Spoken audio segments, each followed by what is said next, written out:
Saúde Tradicional, episódio de hoje a respeito de musculação e saúde. Hoje estamos de uma forma diferente aqui. O Paranense não está conosco. Hoje eu que serei o host, o Luiz Felipe, e estou aqui com mais duas pessoas, o Davi Romano, que ele já participou de outros episódios. Apresente-se.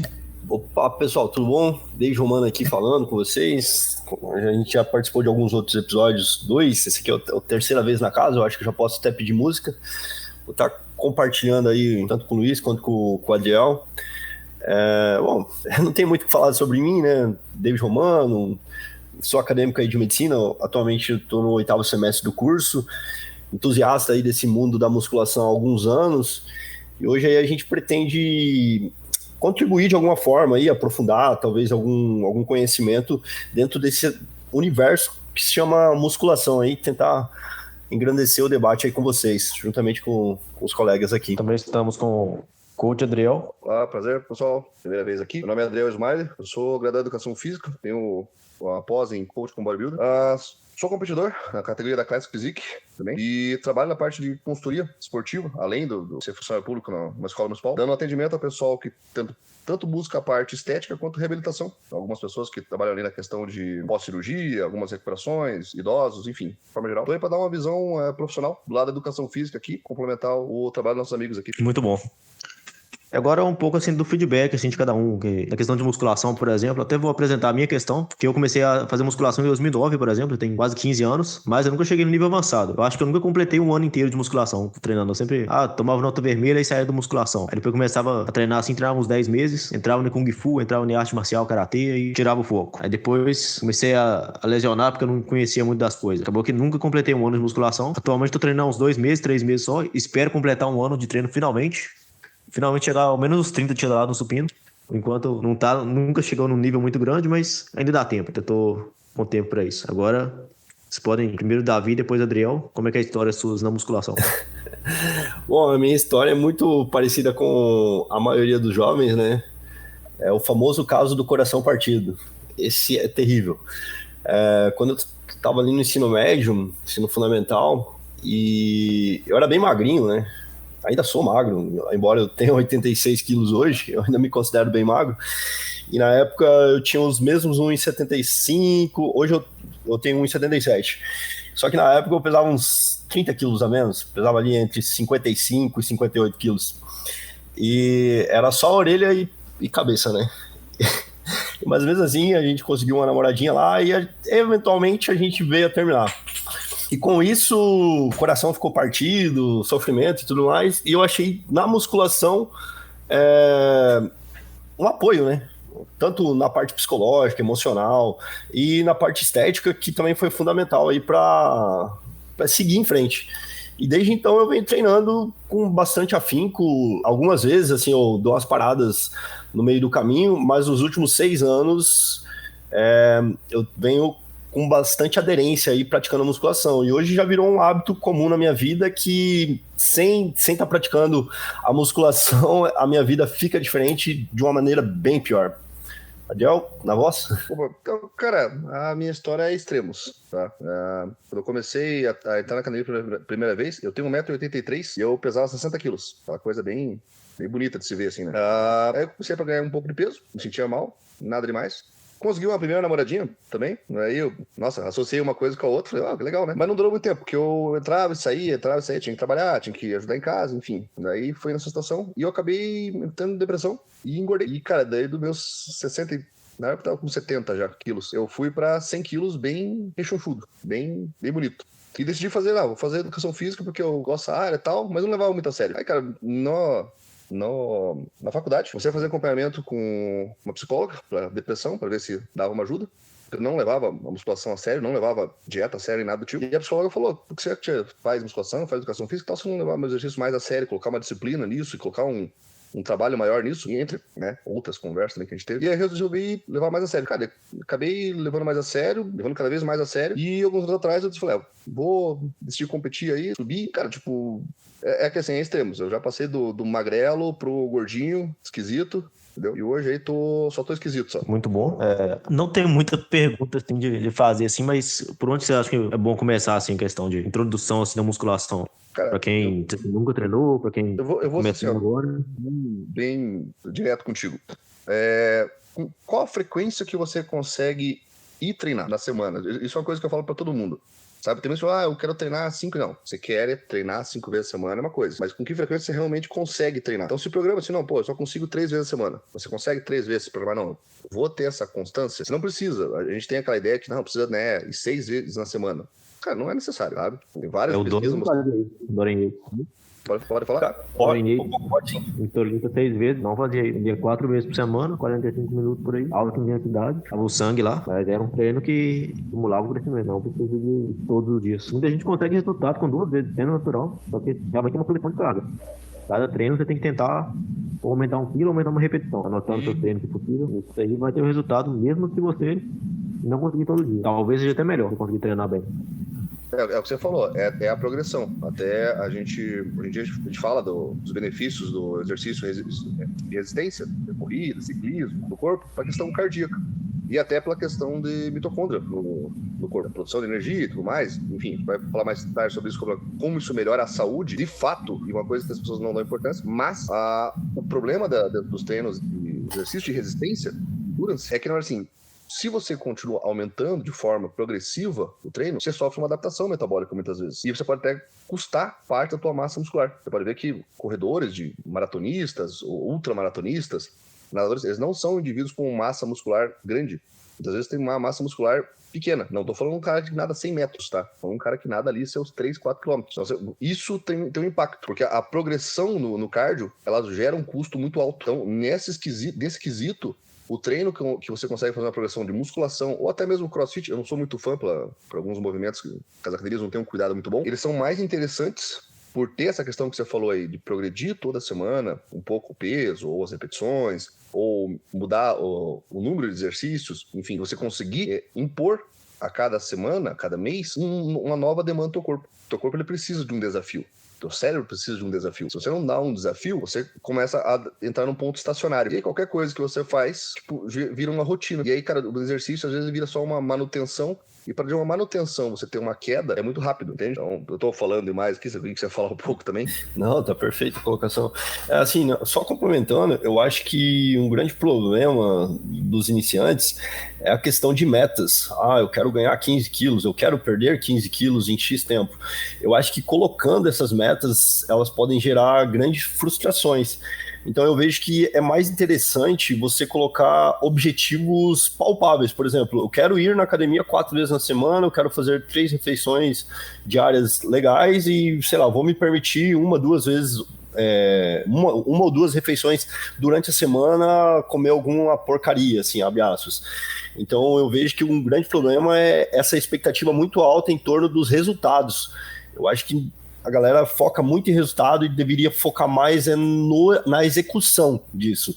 Buscar executar corretamente para você, como consequência, terá aquele resultado. Mas foque na execução. Eu pretendo ir 4 vezes na semana. Como o Adriel disse, não precisa tu ir 7 vezes na semana. Isso não é necessário. Para hipertrofia mesmo, nos últimos 6 anos, eu nunca fui mais que 4 vezes na academia em uma única semana. Normalmente eu vou 3, 4 vezes. Perdão, nunca fui mais que 5 vezes na semana. Geralmente eu vou 3 ou 4 vezes. Pela minha rotina, trabalho, consultoria, esposa, enfim, não consigo ir mais que 5 vezes na semana. O meu limite ali é até 4 vezes. E eu tenho um físico até que ok para os parâmetros gerais. Então não precisa tu se matar e 7 vezes na semana. Só focar mais na alimentação, fazer um treino bem feito quando tu for, que já vai ter resultado e satisfação pessoal e saúde, principalmente. Com certeza. Menos às vezes é mais. Eu lembro que antes eu gostava de 6 vezes por semana e eu me sentia um fracasso quando eu ia só 4. Só que eu ia olhar, eu tava progredindo melhor indo só 4 vezes. Parecia que eu descansava melhor. É um negócio estranho, sabe? Menos às vezes vai ser mais. Vai conseguir colocar um resultado melhor. Ô Luiz, a hipertrofia ali, a recuperação, porque durante uma aula ali, a gente vai ter uma lesão no músculo, né? E essa lesão, o reparo celular, ele vai acontecer no descanso. Então é no descanso que você cresce. Com certeza. E não só cresce, mas também você vai ter tempo de recuperar seus, não só músculos, mas os tendões, evitando uma lesão, por exemplo. Você vai recuperar seus hormônios. No caso de quem é natural, precisa dos hormônios para ter um resultado, assim, um ganho muscular. Imagino eu, pelo menos. Os grandes atletas naturais, a maioria treina 3 vezes por semana. Não costumam treinar, às vezes 4, mas eles vão fazer um treino muito bom, assim. O objetivo deles é ter uma certa progressão, assim, de carga, de repetição, igual eu falei mais cedo. E treinando todos os dias, não vai conseguir fazer isso. Vai ser aquele treino alto de volume, mas fofo, sem intensidade.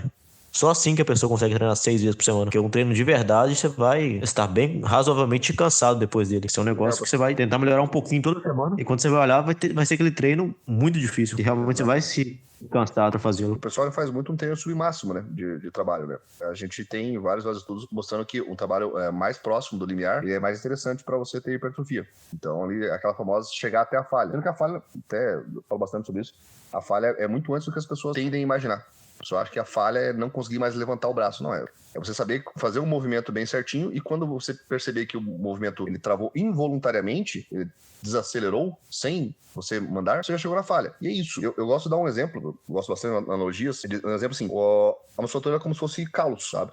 Então você tem que dar um estímulo, você tem que trabalhar ali, você tem que manusear alguma coisa, vai gerar um processo inflamatório e durante a recuperação você vai formar o calo. Vai formar a bolha, vai formar o calo.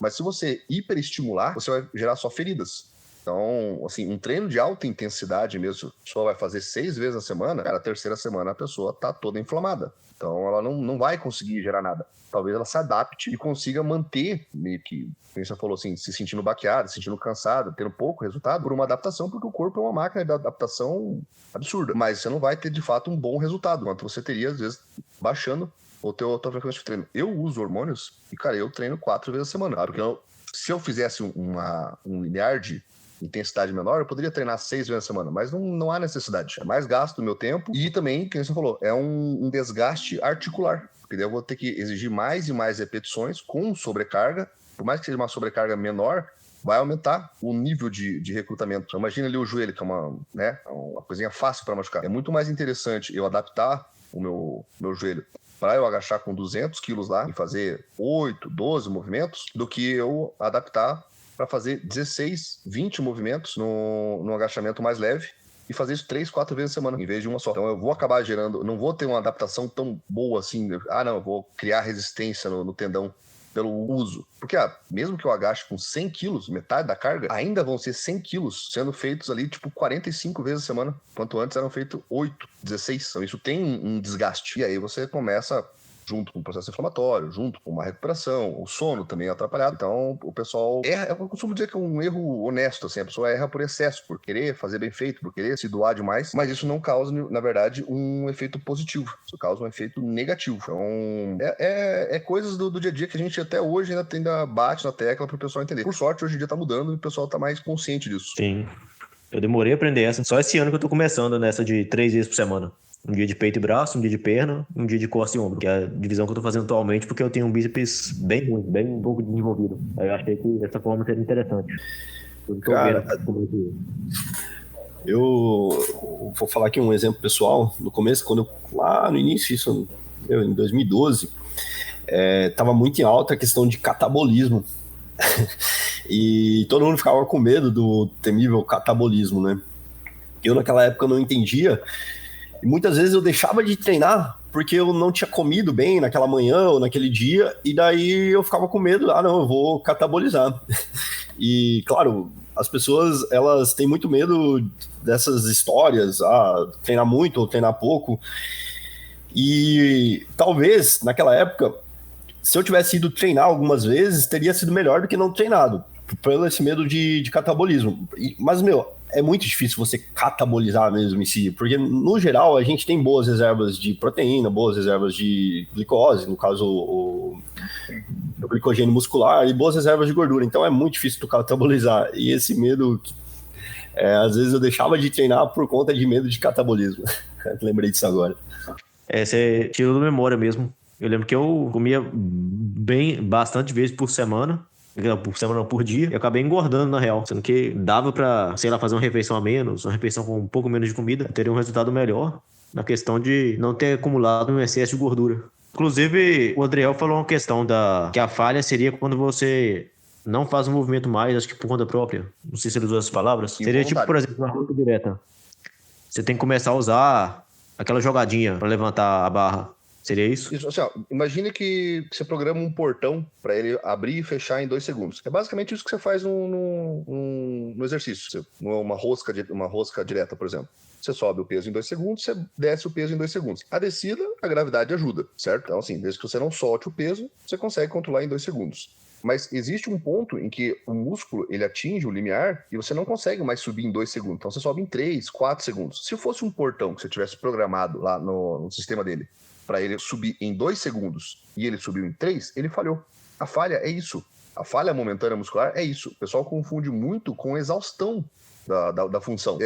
O pós-falha, ele pode ser usado, ele tem seu período para ser utilizado, tá? Mas ele não precisa disso para estimular o músculo. Então, desde que você tenha uma boa técnica de execução, eu sempre falo, a técnica de execução é para 2 coisas. Para você conseguir recrutar o músculo, tá? E para você preservar a tua saúde articular. Só, você não precisa fazer aquela execução digna de vídeo de educação física que vai passar mundialmente. Não precisa ser tão linda a execução, tá?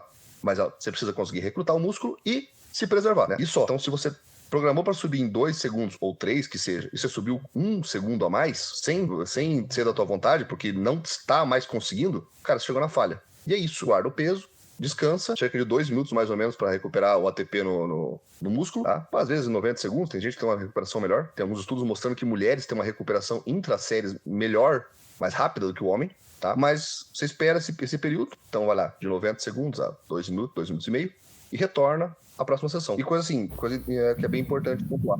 Se a primeira série saiu, por exemplo, 10 repetições, cara, não tem, e você foi até a falha, não tem como a segunda sair 10 de volta. E nem a terceira. Então, geralmente sai numa gradual para baixo. Então, a primeira sai 10, a segunda sai 9, 8, e a terceira sai 8. Às vezes acontece da segunda sair igual a primeira, mas a terceira sair igual a primeira é porque você está se poupando. Então, é fácil você atingir a falha, você não precisa passar aquele absurdo que a gente passava no começo. O David chegou a pegar ensinava a gente ir assim ao músculo, engalhar e você voltar chorando pra casa? Falhando um pouco aqui. Não sei, tá na internet, não sei as tuas. Ô, Adriel, perdão, o final ali cortou. Não entendi muito bem o que tu falou. Eu só escutei o David. Mas, assim, ó, só... pode falar. Só um adendo bem interessante aí na questão da falha. Eu vejo muito que o pessoal peca, às vezes, no descanso entre uma série e outra. Se a gente for olhar para a fisiologia, para a bioquímica do sistema o processo de recuperação ali do ATP, que é o que a nossa molécula da energia, a cascata ali de produção de um novo ATP, ele leva de 3 a 5 minutos. Então, em exercícios muito intensos e de curta duração, como é uma série de levantamento de peso, por exemplo, uma série ali de entre 8 até 14, 15 repetições, tendo ali, ficando uma média entre 10 e 12, é um exercício muito intenso e de curta duração. Então, para você ter de novo todo o sistema de fosfato de creatina, demora um tempinho para você recuperar e o seu corpo ter novamente aquela força, aquela energia para executar novamente. Então, eu vejo a galera descansando 40 segundos, só que na realidade você não teve a recuperação ainda desse sistema de fosfato de creatina, que é o ATP, né? Tem, beleza, a glicólise anaeróbica, mas isso aí entra mais na questão de curta duração, de atividade de curta duração, que você só pegou aquele peso pontualmente. A respiração aeróbica também, mas aqui a gente fala especificamente da recuperação do ATP, então a gente precisa de um descanso um pouco maior para executar aquela série adequadamente. Então eu vejo que a galera peca muito nessa questão do tempo de descanso, porque ela não dá tempo do corpo recuperar devidamente. Sim, bastante, mas geralmente é aquela questão, a intenção da pessoa de fazer exercício é leve. A pessoa nunca, de fato, tá puxando perto do limite dela, né? Eu não sei se você já ouviu falar. Eu sempre dou um exemplo que, cara, se você já correu desesperado atrás de um ônibus que tava no final da quadra, você chega no ônibus esbaforido, sem fôlego nenhum, você tem com total consciência que você precisa descansar para primeiro conseguir falar, e você vai precisar de uns bons minutos para, fosse necessário, você correr de volta mais uma quadra atrás de um ônibus. Então assim, mas por quê? Porque quando tem um ônibus lá, tô dando um exemplo, né, maluco aqui, mas quando tem um ônibus lá no final da esquina que você precisa dele, cara, você dá o teu máximo. As pessoas não dão nem perto do máximo. E daí é claro que elas conseguem voltar a fazer em 30 segundos. Só que ela tá só movimentando. Ela tá dando uma corridinha leve ali. Né? Semelhante a uma corridinha leve. Ela não tá nem puxando perto do máximo. Eu falo assim, cara, você conseguiu voltar? Eu sempre falo para meus clientes, você conseguiu voltar a fazer o exercício em menos de 1 minuto? Tá leve. Ah, mas porque eu senti, não quero saber se sentiu queimar, não quero saber se você sentiu dor. A não ser que você guspa sangue, aumenta essa carga. Aumenta essa carga e faz bonito. Se começar a roubar, eu vou começar a pedir vídeo pra vocês. Eu trabalho online, então, tipo, eu não tô lá pessoalmente pra poder cobrar a pessoa. Mas conseguiu fazer em 60 segundos? Não tem como. Você tá leve. Não, é exatamente isso. Aumentar mais uns 30, 70, 90 segundos de descanso e aumentar um pouquinho a carga, seria bem melhor. A percepção de esforço também manda muito nisso, né? Eu vejo que a galera tem uma percepção de esforço muito baixa e daí eles acham que eles já estão chegando perto do limiar deles. Mas na realidade falta muito ainda, muito.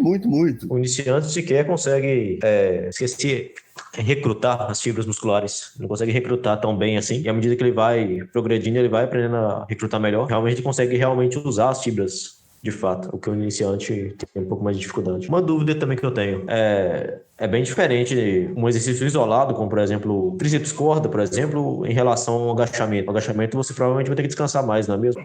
É o que eu acho, mais multiarticular, muito mais cansativo. A pessoa fica mais esbaforida geralmente depois de fazer o agachamento. O que acham? Não, sim, você tem maior recrutamento de vários músculos ali, fora a questão de demanda do sistema nervoso central, do controle do movimento. Porque você vai fazer uma rosca, você tem que manter um controle escapular para manter a postura do ombro e pouca coisa da base dos teus pés, né? Você tem que dar aquela estabilidade. Mas você não tem que mandar vários e vários sinais para o teu sistema nervoso central para você coordenar o movimento. Então, tanto que tem vários estudos mostrando que imediatamente após um exercício intenso, você tem uma leve baixa da cognitiva e após 1 hora, se não me engano, 1 hora, 1 hora e meia, você tem um efeito compensatório onde sobe a tua capacidade cognitiva após o exercício. Então, assim, basicamente, de forma resumida, você fica burro logo após fazer um exercício muito intenso, não consegue resolver as coisas, dá aquela perdida na vida, mas após esse período, o teu corpo ele compensa você, melhorando através do... É BNDP, David, se não me engano, né? A enzima que produz novos neurônios, né? A musculação ela ajuda a produzir novos neurônios. Isso não é o BNDP. O David me corrige se eu estiver errado. Então, assim, você tem essa melhora. Porque o desgaste que você tem que coordenar no agachamento, por envolver muito mais músculos e por ter uma carga também adequada, né, acaba sendo não só grande para o teu pulmão e coração, para sustentar aquele exercício, como também para o teu sistema nervoso. Então, assim, a demanda é muito maior. David? Parece que ele caiu. Eu entendi que você falou comigo, mas eu não entendi sua dúvida. É porque aqui para mim tá cortando muito. Eu não lembro se é o BNDP ou BNDP-F, a enzima que produz novos neurônios, cara, não lembro agora. Esse é o que eu citei ali. É BNDP.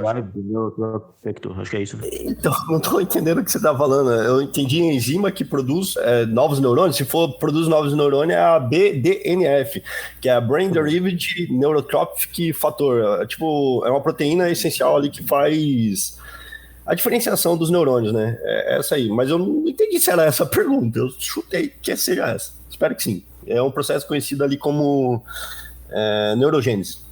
Se for, é isso. Bom, a minha voz tá cortando pra vocês, gente? Desculpa interromper assim no meio. Tô escutando normalmente, mas estavam uns 10 segundos sem falar nada. Não, eu tava esperando algum feedback de vocês, mas é que eu não entendi muito bem o que o Adriel falou. Perdão, Adriel, meu mic aqui tá cortando bastante. Não é, na realidade, meu mic, talvez eu acho que é a internet. Morar no fundão do fundo, talvez comprometa em alguma coisa. Não, era isso mesmo, era só a sigla aqui, ó, do BDNF. Eu falei sobre a questão de uma queda da cognição imediatamente após o exercício. E daí eu não lembrava se era... Entendi. Bom, gente, e assim, falando mais especificamente aqui para o ouvinte, né? Como vocês acham que a prática da musculação pode beneficiar aí a saúde do nosso ouvinte? O que vocês me dizem? Cara, eu vejo assim na questão da eficiência mitocondrial. O David vai saber me explicar melhor para geral aqui, como que essa troca de metabólica energética, né, do mecanismo, na questão da ATP, ela melhora a recuperação das pessoas na imunidade. E até em casos assim, de pessoas, tem estudos de pessoas com mais de 60 anos, tiveram melhora 5 vezes maior na recuperação do UTI do que pessoas que eram inativas, justamente por ter mais massa muscular e por ter uma maior capacidade mitocondrial e essas reservas de energia maior. O pessoal associa muito a questão de, não, eu vou ter mais músculo e isso vai simplesmente, como se fosse simplesmente, só me dá mais independência. Mas não, você também tem uma reserva energética maior. Quando você está em repouso, uma gripe simples que seja, e você tem uma maior reserva energética para combater uma doença, a patologia, você tem uma melhora do teu sistema. Então, assim, a questão inteira ali do gasto, a eficiência da musculação, ela reflete muito mais do que o pessoal imagina. Então, literalmente, você se torna mais saudável e a gente pensa, mais saudável não é nada. Mas, cara, a gente tem dados aí de como que pessoas ativas com mais massa muscular tiveram uma recuperação ou até só sintomas leves durante a pandemia muito melhores do que pessoas que tinham obesidade ou que eram completamente inativas. E assim, se você se preocupa ou não de ter uma outra pandemia nos próximos anos, seria interessante você começar a também cultivar um pouco mais a tua massa muscular para se prevenir disso, para poder melhorar as tuas chances de uma possível nova epidemia, né? Aqui eu tô sendo um pouco pessimista, talvez. Mas é uma verdade.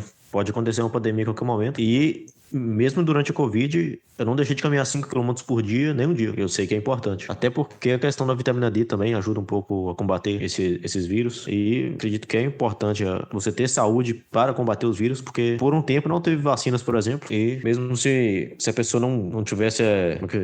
se a pessoa não tivesse vacinada, mas fosse saudável, ela ia lidar bem. Não é um vírus tão mortal assim. Mas muita gente ficou em casa somente. E em alguns pontos, assim, as pessoas falharam nisso, porque elas estavam se alimentando pior e mais inativas fisicamente, onde poderiam estar cuidando da saúde enquanto não houvesse outra solução. Tem a questão também de que a massa muscular é tipo que uma aposentadoria, entre aspas, porque você perde a partir dos 30 anos, massa muscular todos os anos é uma tendência. Ao envelhecimento, perder massa muscular. Quando você mantém essa massa muscular, continua fazendo exercício e tal, você vai manter ela até pra quando você estiver mais velho. Se você é uma pessoa com 60 anos, 70 anos, com mais massa muscular do que você não treinasse. E isso pode ser essencial para prevenir várias doenças, assim, uma fratura de um fêmur, por exemplo, uma pior independência, essas coisas, por exemplo. Ajuda até na vida da terceira idade.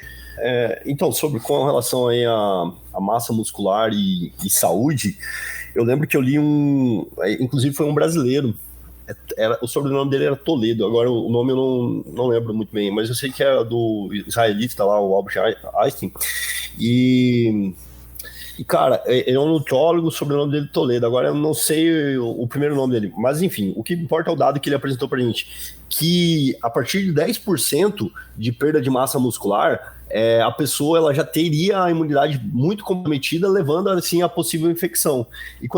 E se essa massa muscular chegasse a 30, talvez até mais, porcentagem total, dobraria o risco de morte que essa pessoa teria. Então, a partir ali de 40%, 50% de perda de massa muscular, dobraria a chance de morte. E com relação aí à perca progressiva aí de massa muscular, tem um fator bem curioso nisso aí, porque de acordo com a nossa faixa etária da vida, a gente entra numa parte de mais anabolismo ou de mais catabolismo, né? Isso que o Luiz aí quis dizer pra gente. Por exemplo, provavelmente aqui os nossos ouvintes, eles têm aí numa média de 22 até 25 anos, né? Nessa faixa de idade, todo mundo se encontra numa fase neutra de ganhos, entre ganhos e perdas, né? Não chega nem ganhar e nem perder. É um resultado de soma zero, eu diria. Caso você seja sedentário. Isso que eu estou falando é para pessoas sedentárias, tá? Então, você não está nem ganhando nem perdendo, se você estiver aí nessa faixa etária. Se você não faz nenhum tipo de exercício com atividade física que tenha resistência, o seu saldo final vai ser soma zero. E o que seria resistência, né, para o pessoal mais leigo? Seria, por exemplo, usar o peso do o peso corporal, utilizar a musculação, fazer uso da calistenia, ginástica. Não. Para ficar um pouco mais didático, deixa eu explicar desde o começo. Entre os 15 e os 25 anos, É isso que eu tô falando, é para pessoas sedentárias, tá? Então, entre ali os 15 e os 25 anos, a gente entra numa fase da vida de anabolismo, de ganhos. Então, você começa a ter uma maior proeminência de construção de massa magra, isso em pessoas sedentárias, tá, gente? Nessa fase de idade. E já entre 25 e 40 anos, dependendo da literatura, você encontra até os 45 anos, você entra numa fase assim de balanço neutro. Ou seja, o que você ganha de massa muscular é equivalente ao que você perde, na mesma proporção. E já depois dos 45 anos, ou 40 anos, dependendo aí da literatura que você utilizar, a gente mais perde massa muscular do que a gente ganha. Então, à medida que os anos vão passando, a degradação muscular, ela fica cada vez mais acentuada.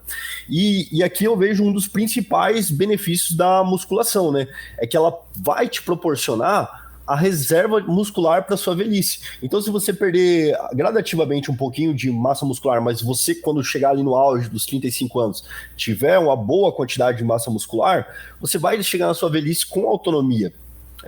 Esse complementando aí o raciocínio de vocês.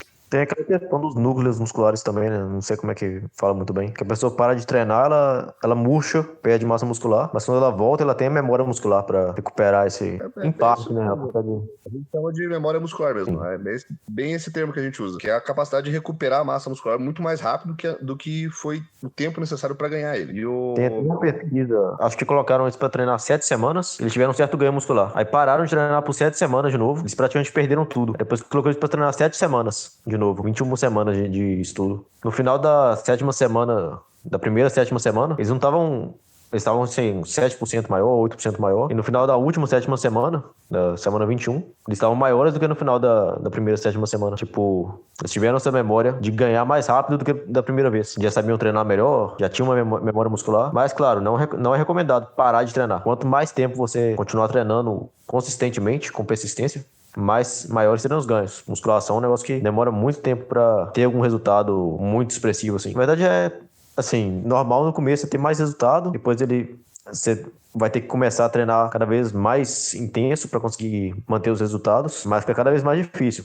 Ter um corpo de alta qualidade, assim, que chama atenção é algo difícil, que demora, tem que dedicar bastante. Mas é basicamente isso. O pessoal, como eu falei, eu adoro analogias. Cara, eu gosto de falar que, assim, é como se fosse pensar em estudo, tá? A mesma dificuldade que uma criança tem ali no fundamental para descobrir e aprender coisas que para nós, hoje em dia, é muito básica, é basicamente a mesma dificuldade relativa, claro, que você tem na faculdade para pegar uma matéria nova, sabe? É algo novo para você, mas é algo ajustado para o teu nível. Ainda assim, vai ser um desafio. A questão da musculação, assim como do estudo, é o tempo e, é claro, um pouco mais de investimento. Quando você tem um gasto nos teus estudos ali no fundamental, tem um gasto maior, um doutorado, mas até chegar ao doutorado você também precisou de um tempo maior. Então, assim, a escala, ela é gradual, mas ela é pareia ao teu preparo, sabe? Você não vai colocar o estudo de um doutorado para uma criança fundamental e nem o do fundamental para alguém doutorado. É preciso ser proporcional à capacidade da pessoa e isso demanda tempo. A gente tem gênios na musculação, gênios no fisiculturismo, né? E gênios na escola, na vida acadêmica. Mas, tirando essas aberrações, o que a gente tem é uma média de população que precisa gradualmente se aperfeiçoar mais em qualquer um dos campos para que consiga avançar. E assim, o pessoal realmente não consegue alcançar um físico muito bom, bem acima da média, porque às vezes falta essa continuidade. A gente hoje tem tá esquecendo a palavra aqui, não é só de disciplina, mas é constância, lembrei agora. Precisa dessa constância. Está sempre investindo, está sempre graduando e adaptando a dificuldade ao teu nível. Então, ficou aquela história. Ficou fácil? Aumenta o nível. Uma dieta regular já não é mais suficiente? Então vai para uma dieta específica. Dieta específica não é mais o suficiente? Você já está treinando muito intenso? Então, assim, às vezes o teu físico já está muito bom e talvez, se a pessoa quiser sair da vida natural, ir para um físico mais fisiculturista, né? Então, talvez precise dos recursos que o fisiculturista faz para ser proporcional ao que ela busca, né? E, assim, eu falo, cara, não é difícil, é uma coisa só que você vai ajustando e vai indo. E quando você menos percebe, cara, você já está muito acima do que você esperava, porque você simplesmente está fazendo. Mas se você pensar, poxa, tô entrando no fundamental agora e vai levar 20 anos para eu conseguir começar o meu doutorado, cara, aí tu desiste mesmo. Muito louca a minha analogia, saí muito do padrão aqui. É muito boa. Eu também já pensei em algo parecido. Que tem aqueles livros que são fáceis de ler e aqueles livros que com termos muito difíceis, tipo do livro do Kant, do Nietzsche, sei lá, desses caras. É muito difícil de ler. Então é tipo pegar um supino com, sei lá, 60 de cada lado. É um negócio que vai demorar até você criar calo bastante, conhecimento bastante para chegar lá. Primeiro tem que, no negócio mais básico, assim, se alfabetizar, ficar letrado.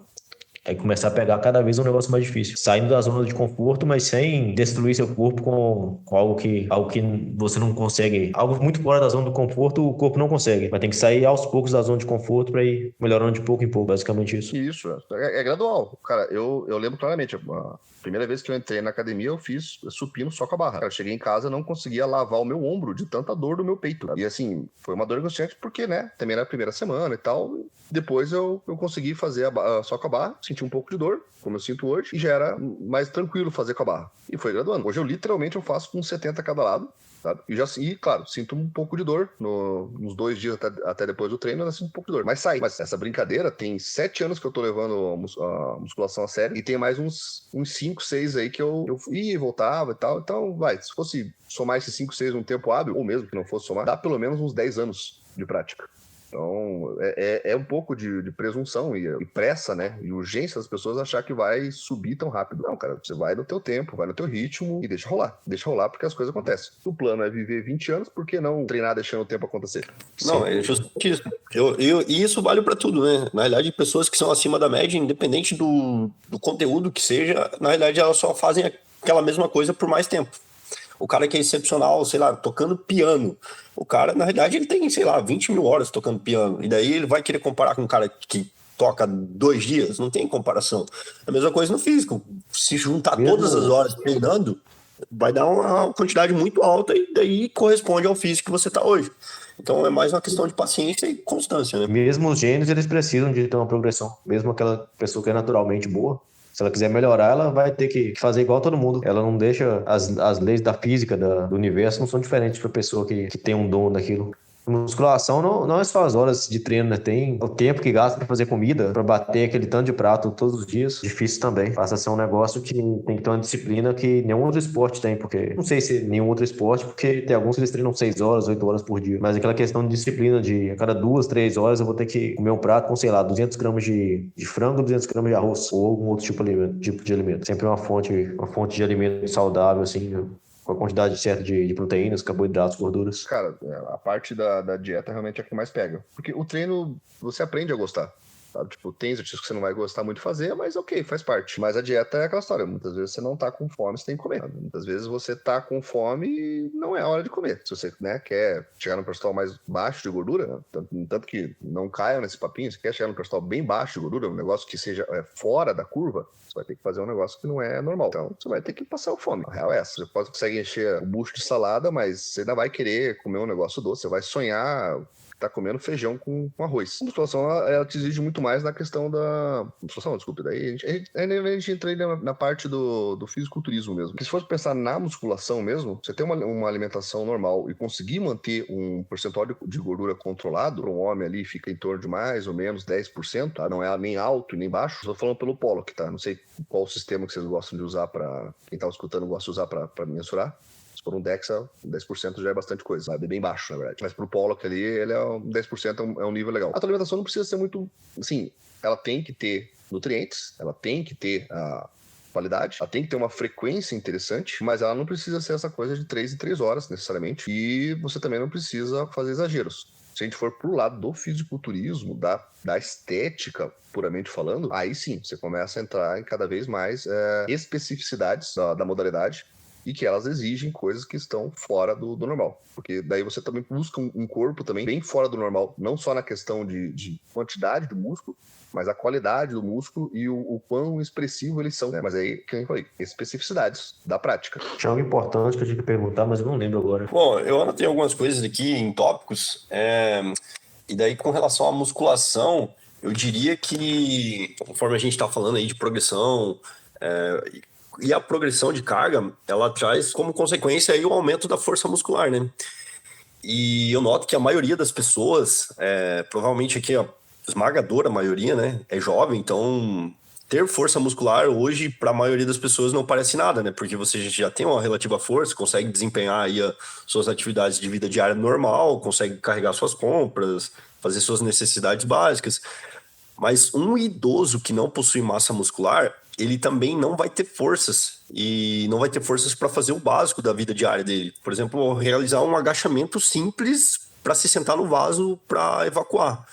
Ou ainda perde totalmente a autonomia para fazer qualquer outra atividade, sei lá, colocar o tênis, caminhar, segurar uma sacola de mercado. Então, desenvolver massa magra visando, assim, adquirir força física em si, sempre vai ser útil. E a gente convenhamos, né? A força só vai ser ruim quando ela é pouca. Ontem mesmo eu fiz um teste com a minha esposa. Então, para vocês imaginar o cenário, imagine que vocês precisem carregar a esposa de vocês, a mãe, a namorada, não sei, qualquer outra pessoa nos braços aí por pelo menos uma quadra. E ontem eu fiz esse desafio para mim mesmo. Eu carreguei a minha esposa por uma quadra nos braços. E ela pesa aí 68 quilos. Então, assim, dando uma filosofada de boteco e replicando aí a frase do Sócrates, que ele diz basicamente assim... que desgraça é para o homem envelhecer sem nunca ver a beleza e a força de que o seu corpo é capaz. Então, força só é ruim quando ela é pouca. Então, um homem, na minha visão, não pode se permitir ser fraco. Uma hora você vai precisar ser forte, de algum jeito. E vai se arrepender muito de não ter feito, sei lá, umas séries a mais na academia, não ter entrado na academia. Então, força física é, sim, muito importante. Progressão de carga na academia é muito importante. Ter mais força, ter mais músculos para a velhice é fundamental para tua saúde e qualidade de vida. E longevidade, né? Com certeza. Fazer força, fazer exercício pode ser desagradável, mas o problema de você ser fraco, você ter consequências por ser fraco é muito pior do que aquilo ali que você vai ter que suar no exercício. E, inclusive, a musculação é importante para outros exercícios, né? Porque todo esporte praticamente tem um dia de musculação. Um dia, dois, assim, que vai ter um treino muscular. Não existe muito, assim, uma pessoa que faz, por exemplo... atletismo, mas que ela não agacha com, sei lá, 1,5 vezes o peso dela. Tem esse treino, por exemplo, fortalecer os músculos para ter uma melhor qualidade no exercício em questão que ela faz, na modalidade que ela faz em questão. Assim, a musculação ela é muito flexível, né? Então, assim, você pode direcionar ela para vários trabalhos. Então, quando a gente entra, por exemplo, em treino funcional, que seria isso para atletismo, a gente tem muitas coisas que às vezes parecem bizarrices, mas são específicas para um movimento de um atleta ali. Por exemplo, todo mundo que conhece o exercício chamado tríceps testa, que você deita, segura a barra acima de você, como se fosse um supino, você desce a barra na direção do teu peito, da tua testa, perdão. Assim, certo tempo atrás viralizou o vídeo de um cara fazendo esse movimento, só que ele deixava a barra despencar, basicamente, atrás da nuca dele e jogava com tudo pra frente. E a partir de um certo momento, um outro cara que tava atrás dele ajudava um pouco a segurar a descida do peso e deixava ele explodir. E aí todo mundo viralizou, falou, pô, cara, ele não era um cara, uma grande massa muscular, tinha uma massa muscular, mas não era um fisiculturista. E todo mundo começou a zoar, falar, ó, o que o idiota tá fazendo, e viralizou esse vídeo. Acontece que era um atleta de lançamento de dardo. E aquele movimento que ele tava fazendo ali do tríceps era justamente o principal movimento dele. Só que muito mais prático do que ele ficar correndo e lançando 20 dardos para fazer o movimento e ganhar aquela força de explosão, era ele fazer aquele movimento com o técnico dele segurando a fase excêntrica, a fase da descida, e fazendo a explosão sozinho na parte de subida, com uma carga ajustada para que no dia ele tivesse uma melhora na performance. Então a gente tem a parte do atletismo mesmo, corredores fizeram exercício com 1,5 vezes, ou 2, agora não lembro bem a carga, mas carga alta no leg press, tiveram um melhor controle muscular para momentos de descida na corrida porque, né, você não vai correr numa esteira, você corre subida e descida na rua. E no momento de descida eles tinham um melhor controle muscular. Isso poupava a energia deles na corrida e melhorava o resultado deles, sabe? Não era para visar uma grande hipertrofia e tal, até porque no atletismo isso não é benéfico, mas justamente para um controle muscular. A musculação ela é extremamente flexível ao que você pode fazer com ela em um contexto do que você busca. Mas o pessoal limita, de novo, a ideia de que não, musculação é para fazer você virar um fisiculturista. Cara, não é. Você pode ir para esse lado, você pode... Até, eu diria assim que você deve cultivar a estética do teu corpo, tá? Porque isso vai melhorar a tua autoestima estando melhor, a tua imunidade também melhora, a tua vida melhora, a vida sexual com relação à tua parceira melhora, porque, pô, nada mais agradável do que você ter ao teu lado alguém que você ache bonito ou bonita, né? Pô, você acha que vamos ser honestos, você acha que não dá mais prazer pra tua cônjuge, tua esposa, tua namorada, ter ao lado dela um cara que não só trabalha, estuda, tá, ganha melhor, mas um cara também que se cuida. De novo, eu digo, você não precisa ser um fisiculturista, mas um cara que ela olhe e fala, poxa vida, olha que cara que se cuida, sabe? Bem posturado, bonito, do que ter um cara que, sabe, tipo, é totalmente desleixado consigo mesmo. Então, assim, cuidem também da estética, mas lembre-se, a musculação, os exercícios são muito mais do que isso. A parte estética é só uma das porções. Inclusive é bem diferente a musculação do powerlifting, do levantamento olímpico. Todos são com pesos, todos são com a barra e anilhas, mas são modalidades completamente diferentes, com objetivos completamente diferentes. Até mesmo o main physique para classic physique, para bodybuilder, são categorias que aí já são bem parecidas, mas cada uma tem seus objetivos em particular. Não, perfeito aí. Com relação ao que a Adiel falou, eu acho que a musculação ela pode contribuir para todos os esportes. Não tem nenhum outro esporte que não pode se beneficiar da musculação. Vai aprimorar a técnica, a habilidade dessa pessoa. Por exemplo, tem exercícios específicos que vão ser muito úteis para, sei lá, jogadores de basquete, exercícios que vão ser úteis para o jogador de futebol, exercícios que vão te dar mais potência, que vão te dar mais força, que vão prevenir lesões. Por exemplo, se você fortalecer as suas articulações, a musculação em si, ela consegue fortalecer os músculos ao redor dessa articulação e, por consequência, vai proteger você de lesões, que é muito comum nos esportes, por exemplo, torções, entorses, distensões, devido à musculatura que está fraca ao redor daquela articulação. Então, a musculação vai melhorar e fortalecer o músculo ao redor daquela articulação e vai prevenir lesão, vai melhorar a mobilidade, flexibilidade, porque o fortalecimento desses músculos auxilia aí na amplitude de movimento e também previne lesão. Então, a musculação em si, ela tem vários parâmetros que ela vai poder melhorar, melhora a postura, melhora alinhamento, você pode fazer um trabalho de correção postural, de alinhamento corporal em si, vai, assim, pessoal que vocês comentaram aí do atletismo, por exemplo, aumenta a velocidade deles, a agilidade, porque tem exercícios que você pode dar mais foco nisso, né, na velocidade, na agilidade, capacidade de carga, enfim, a musculação, ela é sem dúvida pode servir como base ali, o travesseirinho de todas as outras modalidades esportivas, porque ela vai te potencializar em todos os seus resultados. E, bom, se vocês quiserem, a gente pode comentar aí, o Luiz falou aí das diferenças entre o levantador de peso, né, o powerlifting e o pessoal do culturismo. A gente pode falar um pouquinho da diferença das fibras. Falar um pouquinho só sobre um negócio que, por exemplo, a musculação também fortalece os ossos, e de certa forma o tendão, né? O tendão vai aguentar carregar uma carga maior sem se romper. Todo esporte, praticamente quase todos, né, tem alguma relação ou com tendão ou com músculo. Então, realmente vai ser importante nessa questão. Podemos sim falar a respeito tanto de fisiculturismo, powerlifting. Não, assim, essa com relação à densidade óssea, isso aí é muito interessante. Eu não sei se vocês já ouviram falar desse termo, que é conhecido como efeito piezoelétrico. E isso aí é lá da galera da termodinâmica e tal, é da galera da engenharia, mas isso também se aplica ao corpo humano, né? E traduzindo assim, o que seria esse efeito piezoelétrico? Seria a energia mecânica que você exerce, ela vai se transformar em energia elétrica no seu sistema músculo-esquelético. E isso vai favorecer a entrada de cálcio no seu osso, promovendo assim um osso mais forte, né? Então, na musculação, na corrida, enfim, exercícios que têm aí uma geração de energia mecânica, essa energia mecânica, no corpo, ela se transforma em energia elétrica e faz acumular mais cálcio nos seus ossos.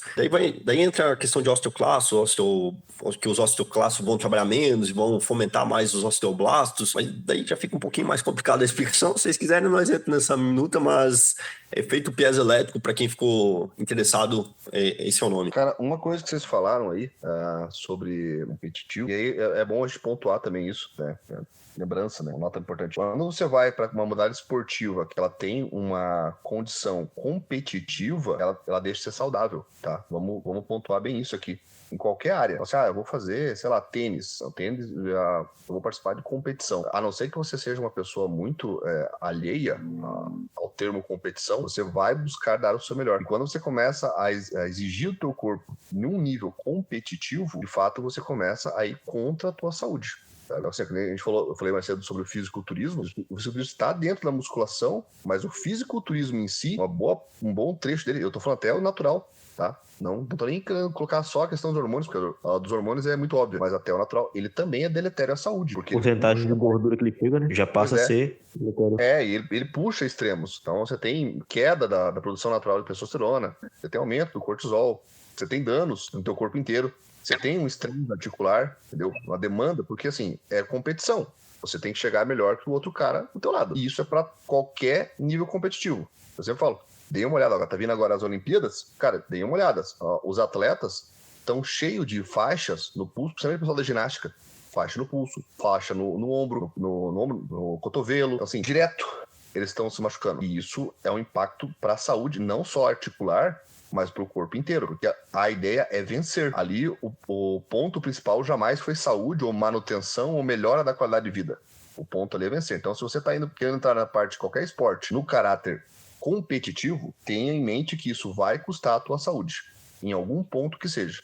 Quanto mais sobe o nível, mais estressante será para o corpo. É bem comum até mesmo eles buscarem drogas que não... As drogas que são permitidas ainda. Se não me engano, a Cardarine, ela foi banida em 2009. Em 2008, praticamente todo mundo estava usando ela. Não lembro se era essa mesmo, Cardarine. Mas basicamente, eles não vão usar as drogas que não são permitidas, né? Que são banidas. Mas eles vão achar ou algum jeito de burlar, ou algum jeito de usar alguma que é permitida, alguma coisa que não é conhecida direito. E eles não ligam se eles vão, sei lá, morrer daqui 2 anos, 3 anos, caso eles exagerem em alguma coisa, alguma droga nova que ninguém sabe o colateral. Eles querem ganhar, é isso que importa. Inclusive, eu gostaria de comentar sobre, por exemplo, 2 fisiculturistas que eram muito assim, eles são dessa nova geração, são assim, mas morreram em 2021. Um deles é o Cedric McMillan, que o Arnold até já elogiou ele Ele tinha um abdômen menos dilatado em relação ao Phil Heath. E o Shawn Rhoden, que ganhou do Phil Heath em 2018. Ambos morreram. Eles, 2 anos antes da morte, eles estavam com um shape muito bom, assim, que muitas pessoas que gostam dos shapes de freak adorariam ter o shape deles, só que acaba que pagam preço. E isso é algo que, em partes, assim, piorou até porque o esporte do fisiculturismo deu uma radicalizada, né? Na questão de porcentagem de gordura cada vez menores, massa cada vez maior.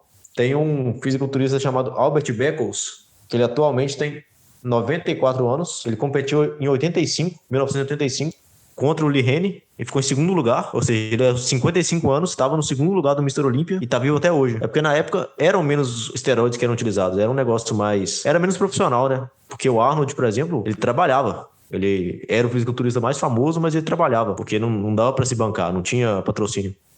E à medida que foi se tornando algo mais profissional, passou a ser algo que o pessoal levava mais a sério, levava mais a extremos.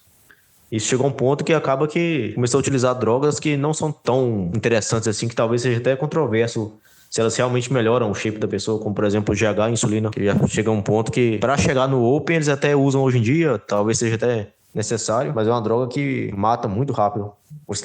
A testosterona pode causar problema de coração, pode matar mesmo assim. O Arnold teve que fazer cirurgia no coração já, mas não é tão grave a testosterona em altas doses em relação a essas drogas de hoje em dia. O que vocês acham? Cara, tem uma frase antiga que é a história assim, mesmo sendo em alta dose, o teu corpo ele produz testosterona, né? Você não tem produção de nandrolona, trembolona, drostanolona, essas coisas não são produzidas pelo corpo. Então, assim, dado um certo dano, ainda é mais fácil você controlar os danos da testosterona do que de outros medicamentos, né?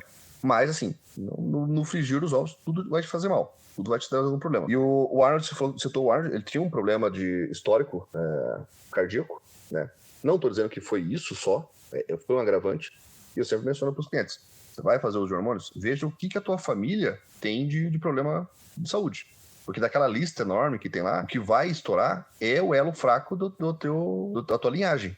Se a tua tendência é ter calvície, vai ter calvície. Se a tua tendência é ter problema de próstata, meu amigo, se prepara. Assim, olhe bem qual que é o histórico da tua família, porque é isso que vai pegar você. Tenha consciência que você vai ter que trabalhar nisso. Assim, eu vejo que um dos grandes problemas não é só o abuso ali dos esteroides, né?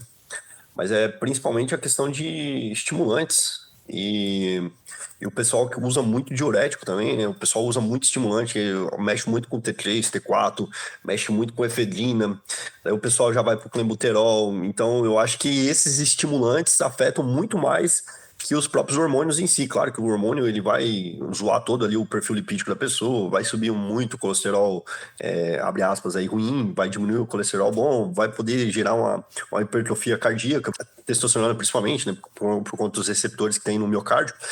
Mas eu vejo que os outros elementos ali que a galera usa, principalmente a galera assim do super alto nível, usa muito GH, usa muita insulina, usa muito diurético, usa muito estimulante, e daí às vezes os caras ainda usam outras drogas ilícitas, cocaína, enfim, para se manter acordado. E cara, isso aí é uma soma de fatores, né? E daí vai cada uma coisa somando, e quando vê o cara dá ruim, por exemplo, o Cedric mesmo. O Cedric morreu com 44 anos.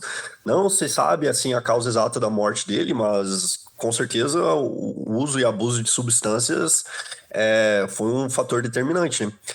Mas se a pessoa ela ficar só usando testosterona, a longo prazo, possivelmente, assim, provavelmente não é determinante, mas ela pode sim ter problemas, principalmente a nível cardíaco, que é o que mais preocupa todo mundo. E o segundo problema de maior preocupação é o sistema renal, né? O fígado, assim, a galera tem um grande medo do fígado, mas eles deveriam ter mais medo do coração e dos rins. Esses sim são preocupantes, porque a galera vai para fila de diálise aí, fila de transplante renal por conta de hormônios e principalmente aí, os hormônios orais. Mas enfim, a minha deixa aí é com relação aos outros hormônios, aos outros artifícios, né, que a galera do alto nível usa.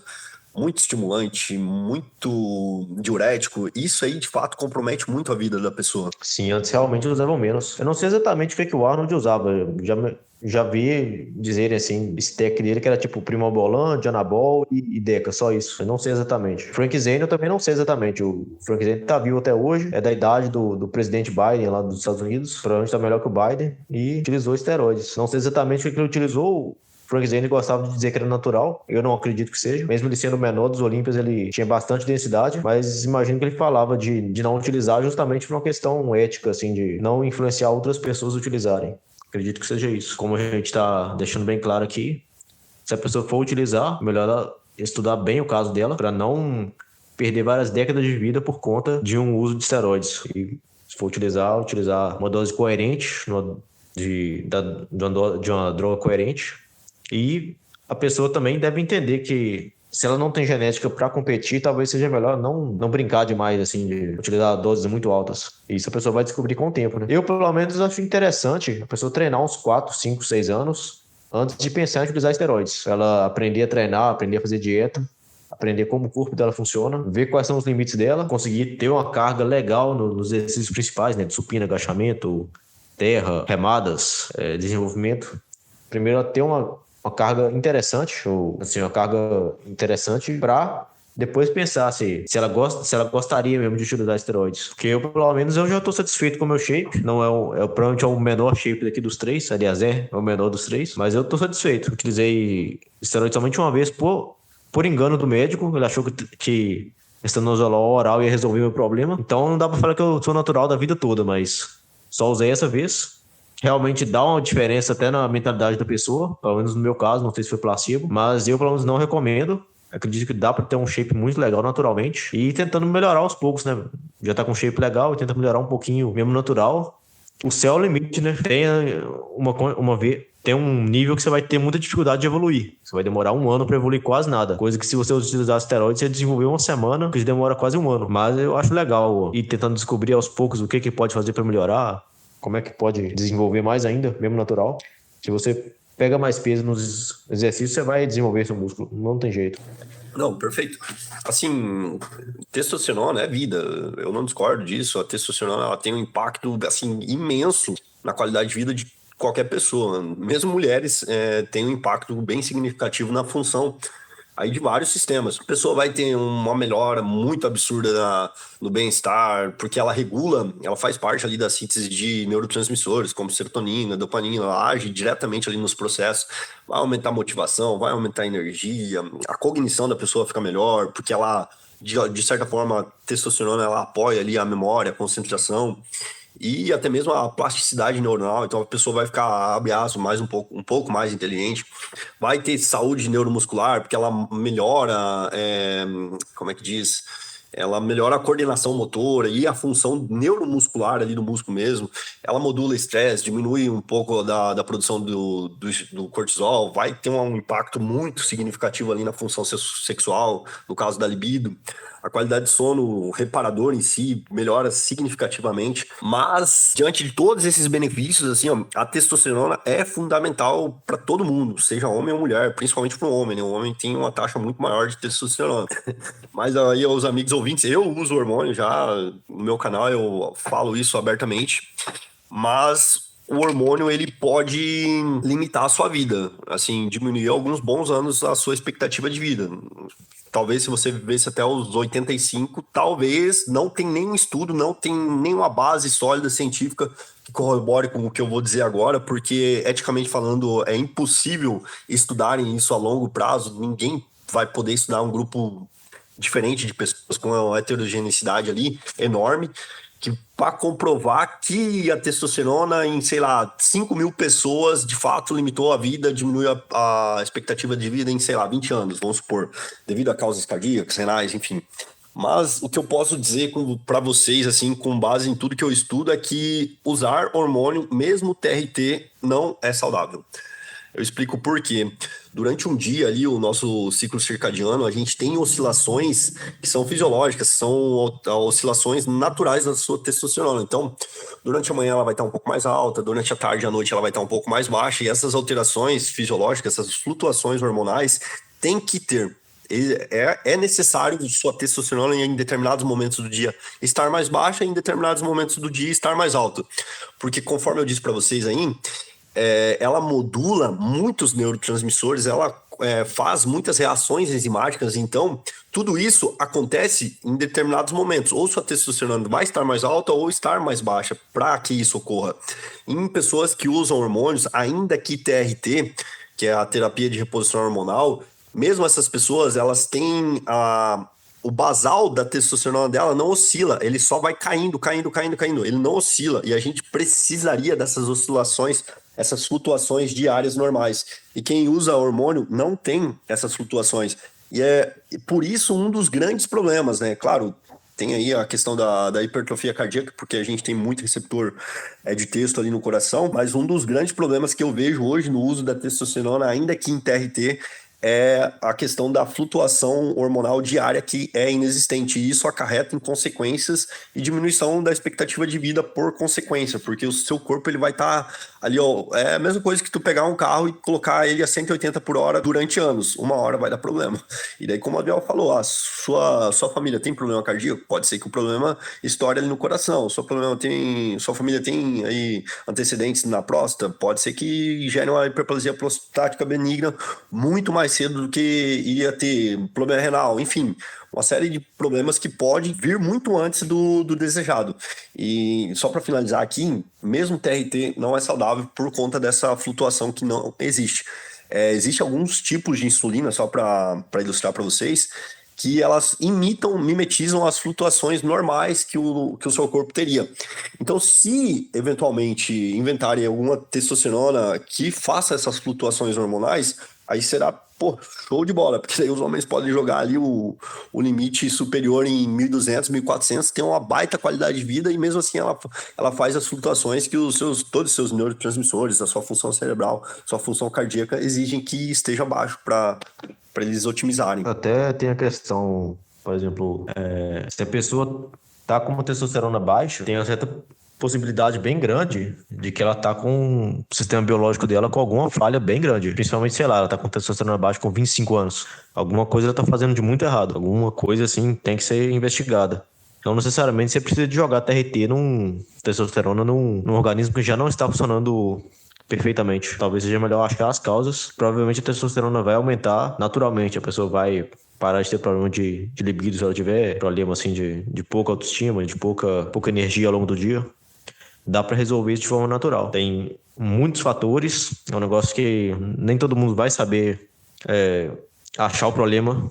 Muitas pessoas vão ter um olhar muito míope, não vão achar exatamente quais os problemas, que às vezes são mais de um, mas dá para resolver esse problema. Cara, dá sim para resolver esse problema. Mas assim, até vocês falam sobre, ele tá falando sobre a questão do, né, O homem ele tem um ciclo diário, né? As pessoas falam isso. Ele tem um ciclo diário, enquanto a mulher tem um ciclo mensal, a gente tem um ciclo diário. A oscilação nossa é ao longo do dia. Mas, cara, sobre o shape, assim, eu falei antes lá, a não ser que você esteja buscando um shape de fisiculturista, e, cara, o fisiculturista está muito além, ou ele deveria, pelo menos, né? Está muito além do excelente, sabe? Você não precisa de hormônios, cara. Sim, vamos ser bem realistas. A média da população, a gente fala de shape, é uma porcaria. Pra você estar acima da média, cara, basta você controlar o teu percentual de gordura. Eu falei, 10% de gordura já é um percentual legal, muito bom. Já dá pra ver umas marcações musculares. E desde que você tenha um pouco de massa muscular, você vai conseguir preencher bem uma camiseta M, G ali, tá? Dependendo da tua altura. Então, assim, você não precisa de muito pra você se destacar. Eu não falo assim, pô, você ser forte lá da tua mulher pra tomar ter orgulho, cara, não precisa ser um fisiculturista, cara. Não precisa ser um fisiculturista. Então, quer ter um shape que se destaque? Cara, basta você praticar atividades físicas regularmente, cuidar bem da alimentação, sabe? E dar um tempo para as coisas serem construídas. E tu vai ter um shape muito melhor do que o pessoal tem por aí. Tu não precisa de hormônios para ter um shape acima da média. Você vai precisar de hormônios para ter um shape de um fisiculturista. Exceto, é claro, se você for abençoado pela genética, né? Mas daí você não precisa nem estar se preocupando com nada. Mas se você quer ter um shape acima da média, apenas treina, faça uma boa alimentação. Pode ter ali, claro, né? As escapadas, não precisa ser um maníaco também. Mas faça as coisas de forma contínua e bem feitas e deixe rolar. Você vai ter um shape acima da média. Só de novo, não se iluda. Shape de atleta não é um simples shape acima da média. É algo que foge completamente do normal, porque é feito para ser impressionante. Você busca isso, talvez você precise usar o recurso. Precise, né? Entre aspas, assim, milhões de aspas. Mas pra estar acima da média, cara, é muito fácil. Então, não comprometam sua saúde só pra ficar melhor do que o pessoal do teu lado. Não, você não precisa disso, tá? Precisa só esperar. Tem até aquela correlação que eu acho interessante de fazer com shapes, assim, de filmes, assim, como, por exemplo, o Brad Pitt no Clube da Luta, o Christian Bale em Psicopata Americano e Batman. Não são shapes volumosos, mas é algum músculo com uma definição bem grande. Nem chega a ser uma definição de palco, mas é uma definição que dá pra ver os músculos. Isso aí já é uma coisa, já é um shape que todo mundo que olhar, assim, praticamente vai chamar atenção. Só quem é do meio da musculação, que tem um shape muito acima da média, que vai achar aquilo pequeno. A pessoa média do dia a dia vai achar aquele shape muito legal. Não tem essa necessidade. Exatamente. Inclusive, até interessante. Oi? Não, exatamente o que você falou. Até interessante a gente talvez abordar aquela questão da vigorexia, do fisiculturista, que ele tá gigante, 7% de gordura, assim, cheio de massa muscular, mas ele não se vê como. Ele não se vê grande, ele não consegue. Ele tem essa disforia de não conseguir se ver como alguém musculoso, mesmo que ele esteja dedicando a vida toda a isso. Interessante abordar esse ponto. Sim. Eu costumo falar para alguns clientes que eu tenho que buscam um shape mais de fisiculturismo, usam hormônio, né? Eu falo assim, cara, ó, olha dentro da tua academia. A academia de musculação é o local para ter a maior concentração de pessoas com um shape extremamente diferenciado, bem acima da média. Então, assim, dentro de uma academia regular, a não ser que você esteja dentro de uma academia de atletas ali, tu vai encontrar 5 caras, com sorte, que parecem treinar e têm um físico mais próximo de um atleta. Não tô dizendo nem ser um atleta. Eu te falei. Uma academia regular de bairro aí, você vai encontrar 5 caras que realmente se destacam de longe. De resto, você não tem. Então, assim, o pessoal às vezes pira e fala, meu shape não tá essas coisas. Cara, olha a tua volta. Você vai ver dentro da academia um monte de gente com um shapezinho paia, abaixo, ruim ali, gordo, esquisito, um braço mole. Cara, se dentro da academia, dentro de um lugar específico pra isso, não tem muita gente, você acha que o resto da população que tá fora da academia vai estar melhor? Não, cara. Não, assim, como eu falei, a média geral do Brasil, mundo, vamos colocar assim, é muito baixa. Pra você estar acima da média, não precisa muito. Não precisa muito. Dá para ser feito natural. Quanto à questão de vigorexia, é um problema enorme. Eu me controlo regularmente. Eu tenho uns atletas aqui que eu tutorei. Eu também falo com eles, cara, mantém. Mas assim, atleta é aquela história, né? Atleta ele tem que competir com outro cara. Então ele também não pode ficar achando que ele já tá ótimo. Senão ele vai chegar lá e o cara do lado vai estar se matando mais e vai ganhar dele. E daí ele vai ficar deprimido. Porque ele deu bobeira. Atleta é atleta que eu falei, não é saudável. Então, de novo, ficar acima da média, você não precisa de muita coisa, você não precisa de hormônio com toda certeza, você não precisa comprometer a tua saúde. É justamente o contrário, é você buscar ter mais saúde, teu corpo vai melhorar automaticamente, e é óbvio. Mas eu tenho problema, que nem a gente entrou noutra questão, né? Eu tenho um problema com beliscar comida, eu tenho um problema com compulsividade, eu tenho seletividade alimentar. Aí é uma questão que eu tenho que tratar com um nutricionista, talvez um nutricionista comportamental, ou um psicólogo mesmo, tratar esses pontos. Também envolve a questão da saúde psicológica, podem estar atrapalhando o teu corpo. Mas, cara, é muito fácil quando você se determina a fazer, melhorar o teu corpo, sabe? Só que, claro, exige uma ação. Bom, perfeito. A minha consideração a respeito desse tema é que a vigorexia em si ela é um distúrbio psicológico, né? É um transtorno E daí a pessoa ela já fica com uma obsessão até mesmo doentia, né? Uma obsessão patológica com o desenvolvimento da musculatura dela e principalmente aí a aparência física. De certa forma, todo praticante de musculação de longo prazo, ele tem um pouquinho de vigorexia, assim, ele sente que ele não tá bom o suficiente, que ele tá pequeno, mas esse pouquinho não chega a ser uma patologia, né? Não chega a enquadrar como uma vigorexia mesmo, que é um transtorno psicológico mesmo, uma obsessão, assim, patológica. Na realidade, o praticante da musculação, assim, de longo prazo, o que ele busca é o inconformismo, né? Aquela questão do a grama do vizinho é sempre mais verde. É essa questão que move a humanidade, que você vai estar sempre buscando um melhorar, né? Você vai sempre estar buscando se qualificar mais. E quando você chega naquele determinado ponto, você percebe que não é o suficiente, que você quer progredir mais. Então, a gente tem que distinguir aí esses dois lados da moeda, né? Às vezes a pessoa só quer progredir e melhorar, e não necessariamente seja um transtorno patológico como é a vigorexia, né? Que aí já é uma obsessão patológica mesmo, que a pessoa ela fica fissurada naquilo lá e ela vê que o desenvolvimento muscular dela, que a aparência física dela que é a única coisa que importa, então ela quer cada vez construir mais massa magra, ela fica mais alienada à prática de atividade física, musculação no caso, e a dieta, assim, extremamente restritas, né? Então, nesses casos, eu, assim, se tiver algum ouvinte aí que tá muito alucinado, assim, focando muito na dieta, focando muito no exercício físico, quer melhorar a todo custo, meu Deus, não, eu sou pequeno, eu sou muito pequeno, e daí quando vai ver o cara, na realidade, sei lá, o cara tem 95 quilos e com 8% de BF, tipo, umas coisas assim surreais. Meu, a minha dica é procurar um psicólogo, porque ele precisa mesmo de tratamento psicológico. Aí o psicólogo comportamental aí vai fazer um trabalho aí de reestruturação da sua imagem, né? A autoimagem e a obsessão com o corpo. Então, mas buscar melhorar, eu acho que é inato do ser humano, né? A gente quer progredir de certa forma. A gente vai achar que no nosso estado atual, a não ser as pessoas aí que transcenderam aí, o pessoal do budismo, o confucionismo, enfim, que transcenderam aí, não são mais humanos, eles não têm mais essa necessidade terrena aí de melhorar e se aperfeiçoar. Mas no afegão médio, eu acho que a gente tem essa necessidade, sim, de melhorar e se aprimorar. Agora, a obsessão patológica aí já é um transtorno psicológico bem sério que deve ser tratado com um psicólogo bom, de preferência. Tem até aquela questão, até do natural mesmo, ele às vezes não vai gostar tanto do shape dele, mas shape é um negócio que varia muito. Quando até o cara natural, o indivíduo, ele acabou de acordar, tá com a temperatura mais baixa, ele vai ter um shape diferente do que à tarde, assim, que ele já comeu, já tomou água, já ingeriu sais, seja por carboidrato ou por ingestão de sódio mesmo, e já treinou, e tá no pump. É um shape muito diferente, mesmo no natural. Um é muito diferente do outro. A pessoa, quando ela tá mais depletada, assim, depois que ela carbou, assim, comeu carboidrato, encheu todo de glicogênio. É muito diferente um shape do outro. A pessoa não tem muito por que ela pirar por um momento que ela tá com um shape um pouco mais vazio. Ela tem os músculos ali, ela treinou. Não tem por que ela ficar triste, assim, achando que o mundo acabou, porque ela tá com um shape menor por um momento ali. Mas isso entra no que eu tava falando sobre a pessoa ter um nível de comparação errado. Eu acabei esquecendo de falar isso.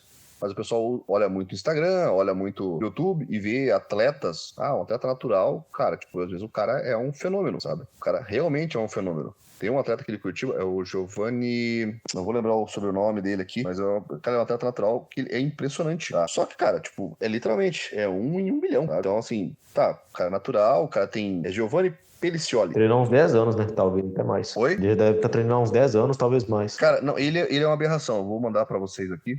Dá uma olhada. Ele é uma aberração. Ele treina, acho que há 6 anos. Cara, olha o tamanho desse cara. Só que, cara, é literalmente um cara que ele não é referência pra ninguém. Assim como a gente vê muitos atletas aí de fisiculturismo que estão há 10 anos com hormônio, com tudo. É uma foto editada no Instagram e a gente começa a achar que aquilo ali é o normal. Cara, não é o normal. Aquilo ali nunca foi normal, nunca vai ser normal.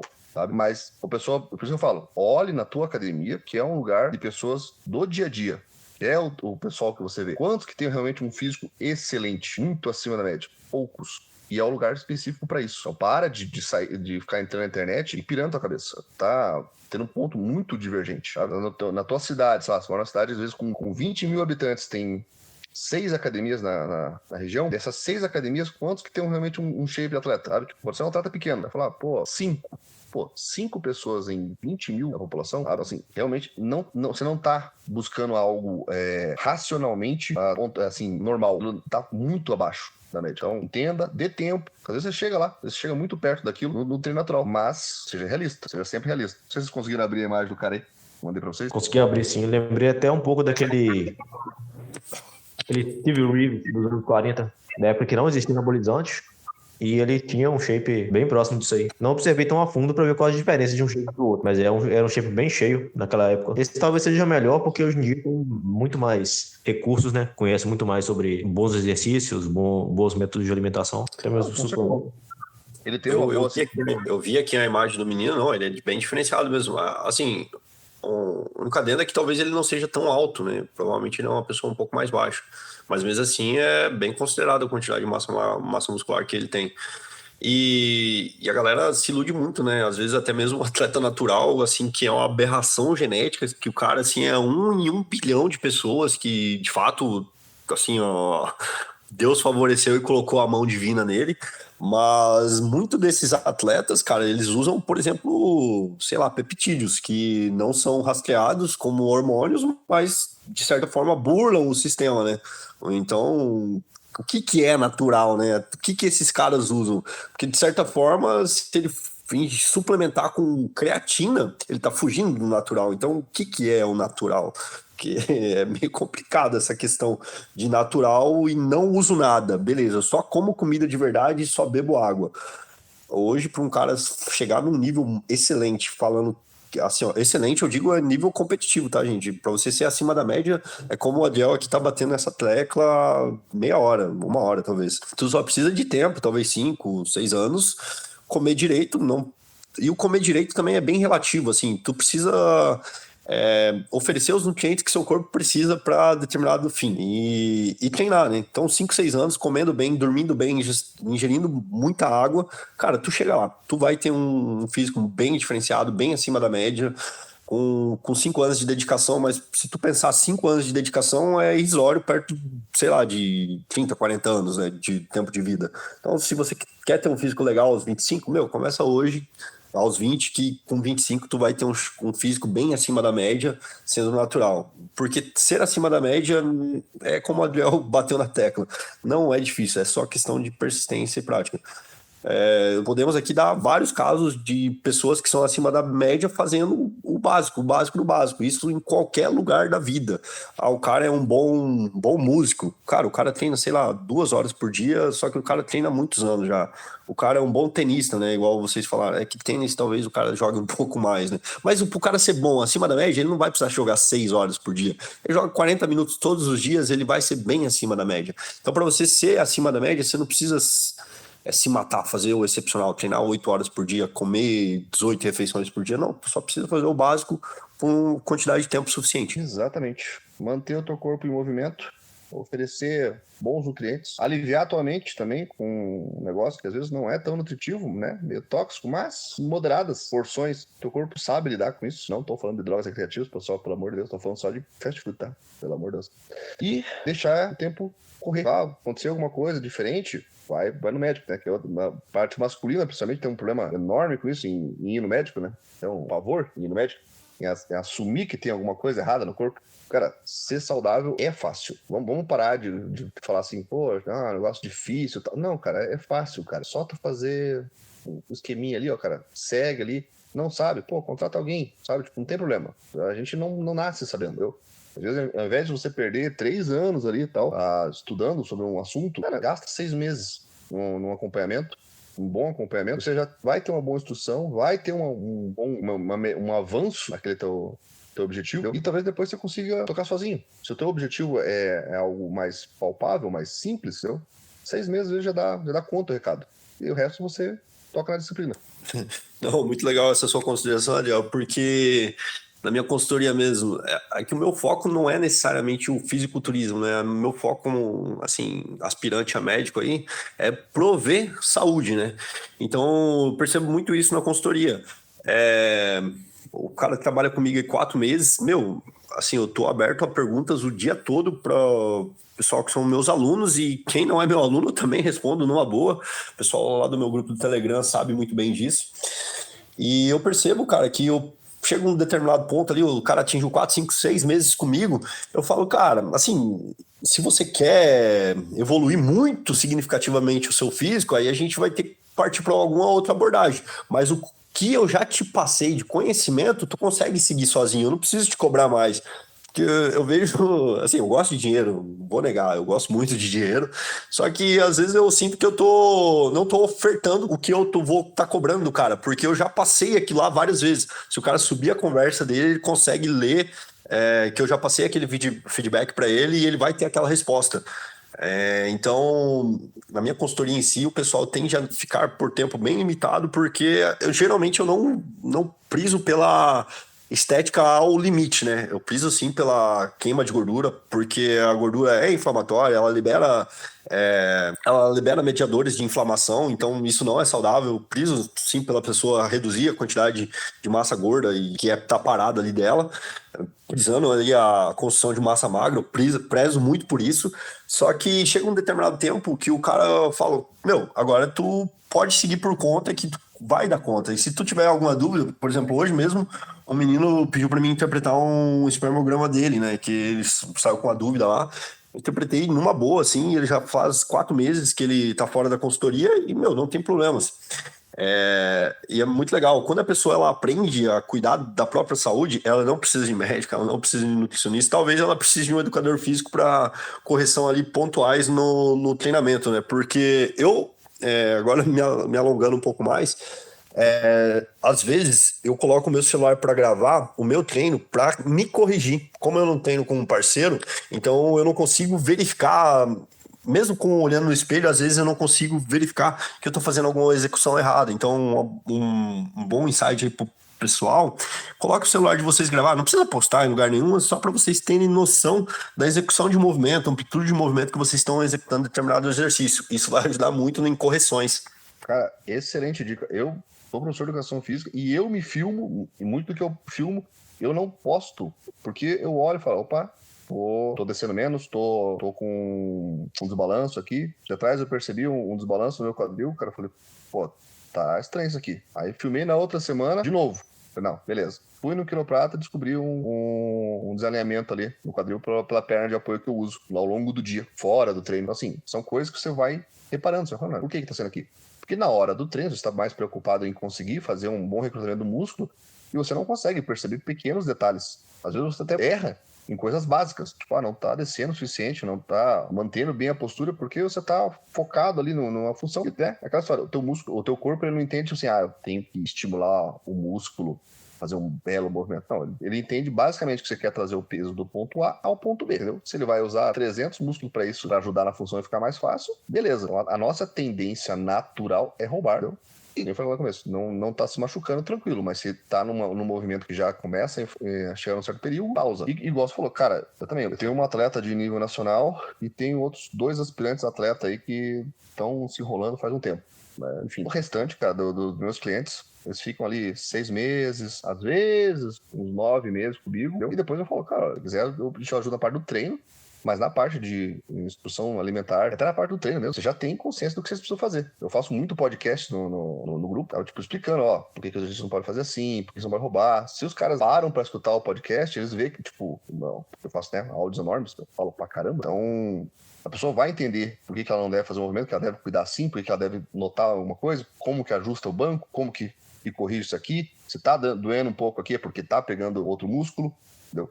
Então, a pessoa, se ela tiver um mínimo de interesse, ela aprende e ela consegue tocar. E para manter o básico, para ficar legalzinho, cara, é o suficiente. É o suficiente. Você não precisa de uma consultoria para a vida. Às vezes 6 meses é o suficiente para você corrigir muita coisa, avançar muito e garantir um bom futuro para você ali. Não sei se fica muito demorado, mas talvez até seja interessante alguma abordagem sobre, por exemplo, prevenção de lesões. O que costuma acontecer mais, o que pode ser feito para evitar? Cara, lesões, o que eu mais vejo assim é por encurtamento, sabe? É por baixa flexibilidade.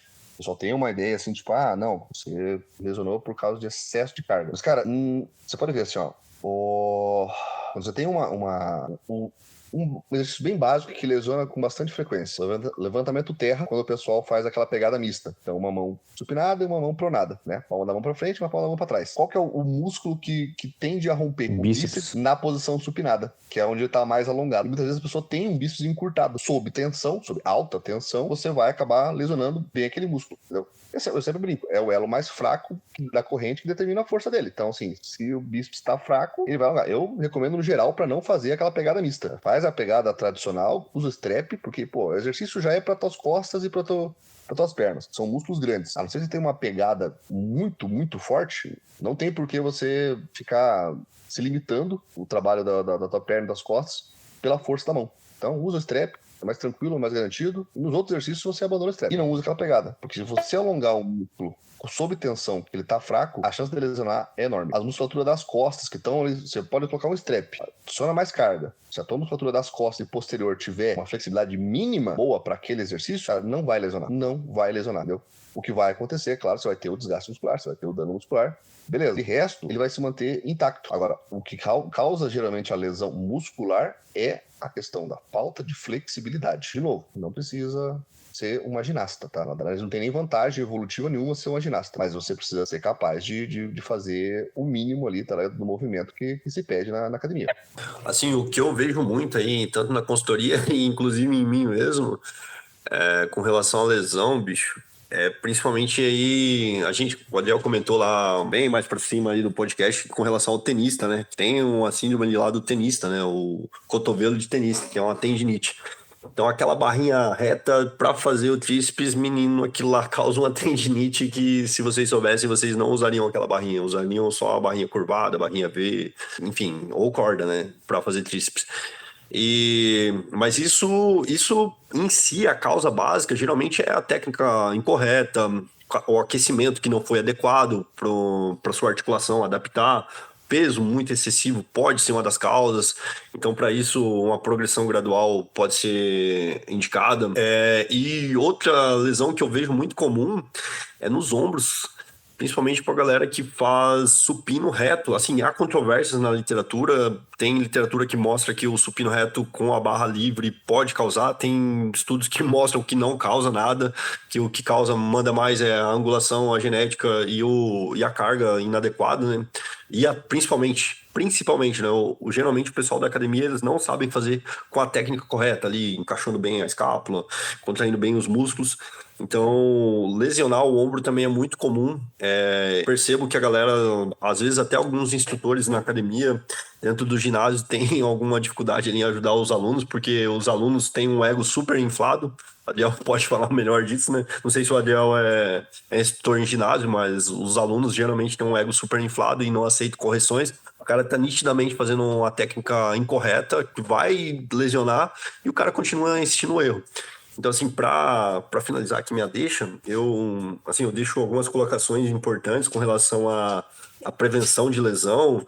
Tem um tipo de aquecimento que é o aquecimento com peso, que eu gosto muito. Assim, você vai executar o seu aquecimento ali inicial com 20%, 30% da sua repetição máxima ou com o seu peso corporal. Por exemplo, eu sempre inicio um treino de costas fazendo barra livre, sempre inicio um treino de peito fazendo flexão no solo. Então, faça um aquecimento com peso, um aquecimento adequado para preparar o seu músculo ali, para fazer um estímulo, uma conexão neuromuscular adequada, para prevenir as suas articulações que vão receber aquele impacto antes da atividade, né? Seja da atividade física leve ou moderada ou intensa, como a musculação, eu acho que o aquecimento é sempre válido. Para tu sinalizar ali essa junção neuromuscular, avisar o seu músculo que ele vai receber um impacto ali, né? Frisar sempre pela técnica correta, principalmente aí na questão do peito, o ombro, que lesiona com muita facilidade. O ombro é uma estrutura bem frágil. Aqui o tornozelo também pode dar entorse, mas enfim, e o joelho, né, principalmente.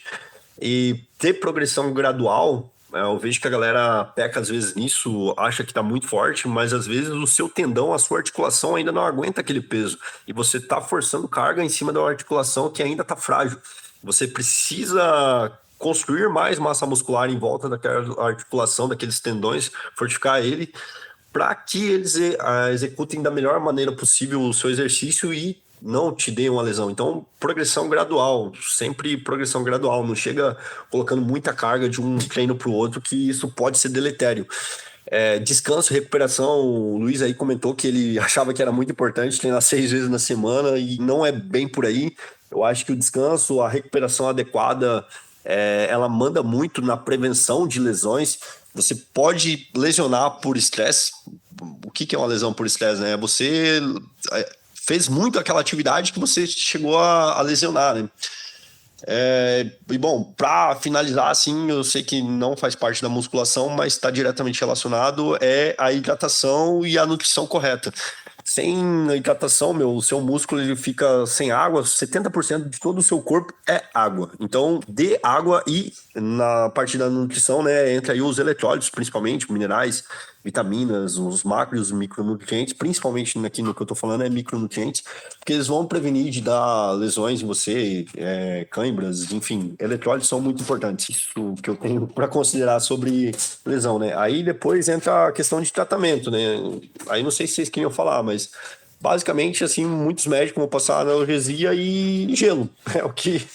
É que os médicos vão passar. E fisioterapia, né? O fisioterapeuta, nessa hora do pós-lesão, é o amigo ideal. A parte do tratamento eu pego depois do fisioterapeuta. Então, anterior, cara, eu nem medo. Eu só falo, o médico passou tal coisa, o que você acha? Eu acho que você tem que tomar, cara. O médico passou, eu não vou meter o bedelho, bicho. Não vou mesmo. Passa pelo fisioterapeuta, a gente chega lá. Cara, você falou assim sobre ajudar outros e tal. Cara, eu desisti. Eu desisti, perdi minha empatia pelo ser humano. A maior parte, eu ajudo só as vozinhas. Em vez de fazer um movimento errado quando eu tô treinando lá, que eu ajudo. Os caras, não. Eu literalmente eu dou consultoria para 2 professores de musculação da academia que eu treino. E, pô, eu ia corrigir os caras cagavam pra mim. Falavam, velho, desculpa, mas você não tem shape, você não tem conhecimento, você não tem moral nenhuma. Você no máximo você podia falar que ok e continuar a fazer errado. Mas cagar pra mim e falar, eu sei o que eu tô fazendo, você não sabe. Aí eu falei, não, eu vou não ter essa paciência toda, esse amor todo, eu vou só ignorar só, tá ligado? Mas você foi muito mais minimalista aí, cara. Você falou sobre a questão da hidratação. De fato, a hidratação é uma coisa bem, bem importante e acabei esquecendo disso. É um ponto pra deixar bem, bem marcado na cabeça das pessoas. Entre os macros também, a proteína é bem importante, assim, pra formação dos músculos, dos tendões. Bom, eu queria dar uma palhinha aí com relação o Adiel comentou ali inicialmente a saúde mental, né? Eu acho que o efeito agudo aí da musculação na saúde mental é muito, assim, absurdo, mas o principal efeito, assim, é de longo prazo.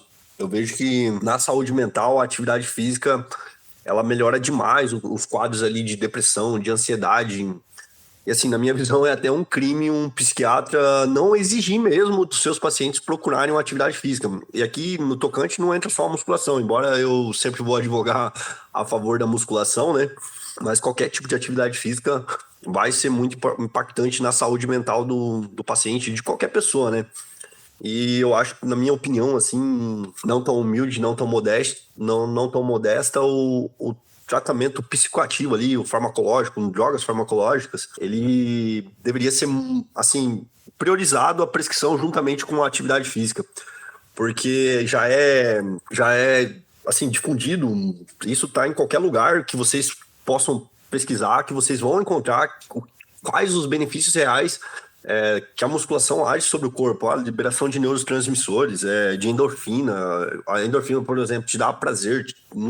Durante ali a prática de exercício mesmo, o corpo constantemente libera essas endorfinas que vão te dar uma sensação de prazer mesmo. Tem neurotransmissores como a endorfina, a endorfina não, a serotonina e a dopamina, que são ali neurotransmissores responsáveis ali pelo bem-estar, pela sua estabilidade do humor. Pessoas que têm depressão, normalmente elas têm uma dopamina bem mais baixa, muito, muito mais baixa, então modular juntamente ali com a alimentação para controlar uma saúde, um microbioma intestinal e a prática de atividade física é fundamental para quem deseja ter saúde mental. Isso independente, assim, de qualquer pessoa. Se ela tem ou não um problema a nível psicológico e mental, ela precisaria fazer uma prática de atividade física mais constante para ela ter, de fato, todos esses benefícios que tem uma atividade física, né? No nosso caso aqui, a gente está defendendo a musculação, né? Mas endorfinas, neurotransmissores como a dopamina, a serotonina, são muito secretados, principalmente em atividades que causam esse estresse físico, né? Eu acho interessante falar que realmente a nutrição e psicologia, assim, psiquiatria são bem ligadas.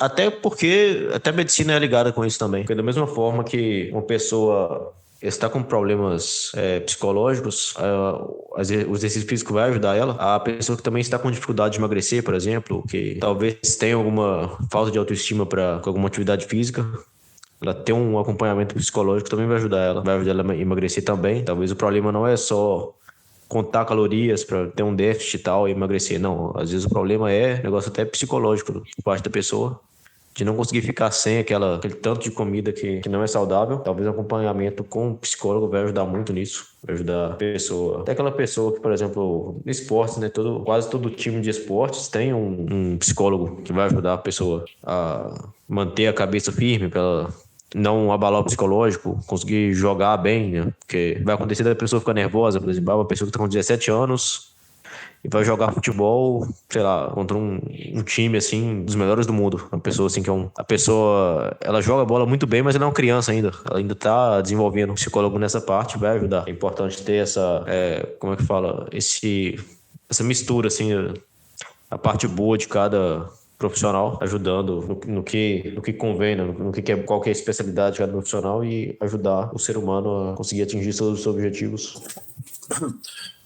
Eu queria dizer uma outra coisa aqui, que isso aqui é um exemplo pessoal mesmo que eu vou dar. É na melhora que a atividade física, principalmente aí a musculação, ela tem como retorno na qualidade do sono. Assim, em alguns dados momentos, eu deixo de treinar musculação, né? Por alguns dias, 5, 7 dias, no máximo 10 dias. E a piora no meu sono é assim, gritante já no terceiro, quarto dia. O meu sono piora demais, demais, demais. O sono fica péssimo, eu demoro para dormir, o sono fica desregulado, eu tenho sono à tarde, passo a não ter sono à noite, vou dormir mais tarde do que eu dormiria. Então, assim, a rotina do ciclo circadiano, ela fica muito comprometida, eu fico todo desregulado. E quando eu volto a treinar musculação, isso se regula, assim, quase que automaticamente, assim, no mesmo dia é perceptível a diferença já na qualidade do meu sono. Então, em 2 dias, eu já estou praticamente todo regulado. Já estou dormindo no horário certo, acordando no horário certo. Eu não tenho mais sono ao acordar. E eu vejo que muita gente me pergunta assim, seja na consultoria ou fora da consultoria, nos meus grupos mesmo, Davis, como que eu tenho disposição? E assim, a primeira pergunta que geralmente eu faço é como que é o seu sono? Com um sono ruim, é inevitável. A pessoa vai ter má disposição. E além da má disposição, a pessoa vai ficar com a memória péssima também. Por exemplo, experimenta dormir 7, 8 horas assim, de um sono reparador, bem dormido mesmo, e verifica como é a sua memória. Assim, para decorar coisas rápidas.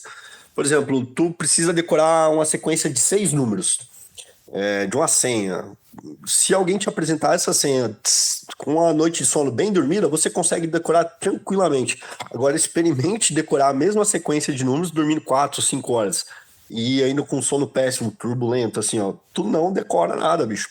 Então, pra galera aí que tá priorizando o estudo, vai querer passar em um concurso público, façam atividade física, priorizem a qualidade do seu sono, porque é durante o descanso, durante o seu sono reparador, que a sua memória é consolidada. E eu vejo isso muito, assim, significativo em mim mesmo. Quando eu tô estudando assim com muito mais afinco, que às vezes eu deixo de ir para academia, eu percebo uma piora muito acentuada no meu rendimento universitário. Então, não deixem de fazer atividade física, gente. Se você, mesmo que não seja assim por estética, que inclusive muitas pessoas não são por estética mesmo, o seu sono vai melhorar, sua disposição vai melhorar, o seu raciocínio vai melhorar, a sua cognição vai melhorar. Então, atividade física não é só simplesmente o bem-estar ali físico e o bem-estar estético da pessoa.